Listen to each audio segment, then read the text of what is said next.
ने अपनी संभाग की रीजनल कॉन्क्लेव करने का जो प्रयास किया था, जैसा कि जानकारी के 7 दिसंबर की हमारी नर्मदापुरम अर्थात पुराने होशंगाबाद ज़िले में ये संभाग स्तरीय इन्वेस्टर समिट होने वाली है, जिसके माध्यम से बड़े पैमाने पर निवेशकों को इस नर्मदापुरम के क्षेत्र के अंदर की संभावनाओं से जोड़ते हुए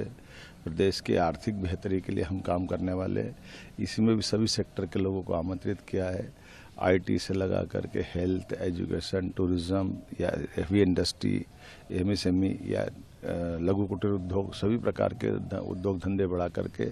हमारे राज्य के लोगों के लिए जैसा जीवन बेहतर हो सकता है उस पर हम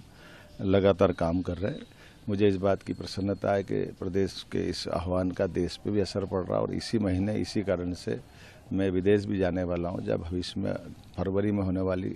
इन्वेस्टर समिट जो ग्लोबली होगी उसके लिए भी तैयारी कर रहे हैं। कुल मिलाकर के प्रदेश में बेहतर आर्थिक वातावरण बने,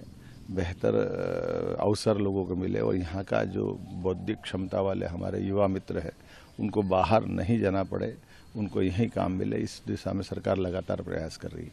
मुझे इस बात का संतोष है कि इस अभियान के दरमियान ही चुनाव भी है और जैसे यशस्वी प्रधानमंत्री ने सही कहा कि एक वन नेशन वन इलेक्शन होना चाहिए, क्योंकि अब हम अपने इन चुनाव के अभियान में लग करके हमारा समय भी हम एक तरह से ध्यान बंटता है, लेकिन फिर भी मुझे पूरा भरोसा है यशस्वी प्रधानमंत्री के नेतृत्व में हम न केवल झारखंड जीतेंगे बल्कि महाराष्ट्र भी जीतेंगे और बुधनी और विजयपुर दोनों उपचुनाव भी हम जीतेंगे। मैं आज स्वयं झारखंड के 3 अलग अलग सभाओं को लेने जा रहा हूं, जिसमें देवघर जय बाबा ज्योतिर्लिंग के रूप में विराजमान है। इसी प्रकार से 3 सभाओं करने के बाद रात्रि तक मैं ग्वालियर होते हुए विजयपुर पहुंचूंगा। उम्मीद करता हूं कि जनता के दिलों के अंदर होने वाली हलचलों में भाजपा के साथ जुड़ने का जो भाव दिखाई दे रहा है, उस भरोसे से भाजपा न केवल जीतेगी बल्कि हम सब मिलकर के प्रदेश की बेहतरी के लिए आगे बढ़ेंगे। आइए भाजपा से जुड़िए, एक बार फिर विजय अभियान में शारिक होइए। बहुत धन्यवाद।